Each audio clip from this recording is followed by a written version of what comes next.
Assalamualaikum warahmatullahi wabarakatuh. Perkenalkan, nama saya Radimas Audisya Rahmana, kelas 1A, Prodi Teknik Informatika. Di sini saya akan menjelaskan materi tentang basis data atau database. Ada 5 poin yang akan saya jelaskan. Yang pertama, pengertian basis data atau database. Yang kedua, jenis database. Yang ketiga, keuntungan dan kerugian database. Yang keempat, manfaat database dalam dunia pendidikan.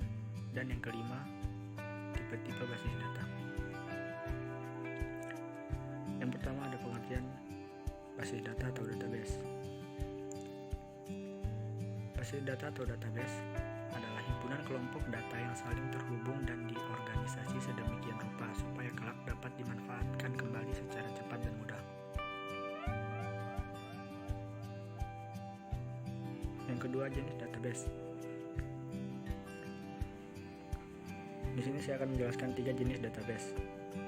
Yang pertama, database relasional. Model yang paling banyak digunakan adalah model database relasional.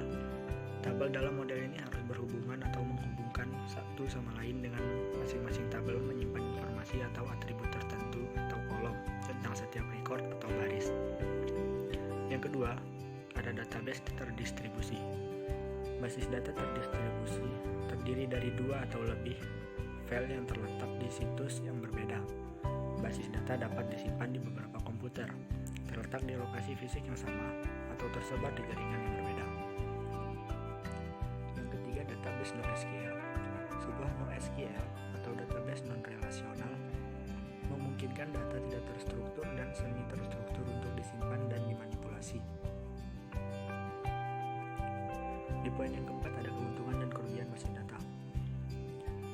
Keuntungan basis data yang pertama adalah data dapat dipakai secara bersama atau multiple user. Yang kedua, data dapat distandarisasikan. Yang ketiga, mengurangi kerangkapan data atau redundansi. Yang keempat, adanya kemandirian atau kebebasan data atau data independen. Yang kelima, keamanan security data terjamin. Kerugian basis data yang pertama adalah diperlukan tempat penyimpanan yang besar. Yang kedua, diperlukan tenaga yang terlampir dalam mengolah data. Yang ketiga, perangkat lunaknya mahal. Yang keempat, kerusakan pada sistem basis data dapat mempengaruhi departemen yang terjait.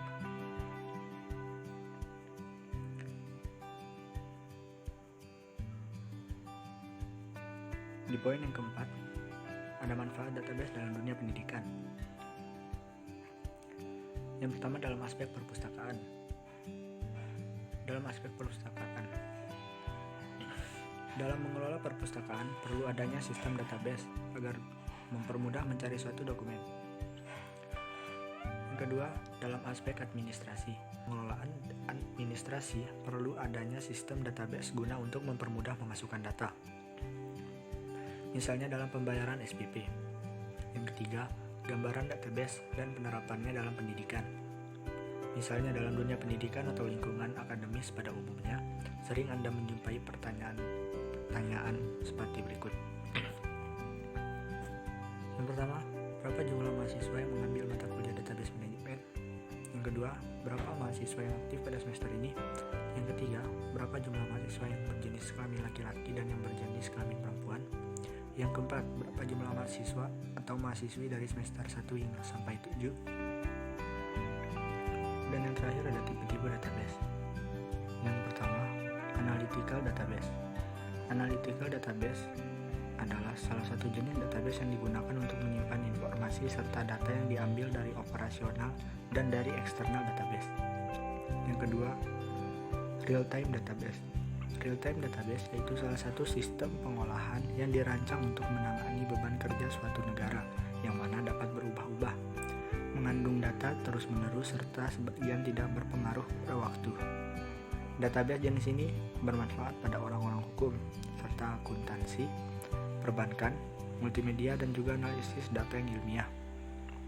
Yang ketiga, external database. Eksternal data milik pribadi online yang tersedia untuk biaya terhadap pengguna akhir maupun organisasi dari layanan komersial.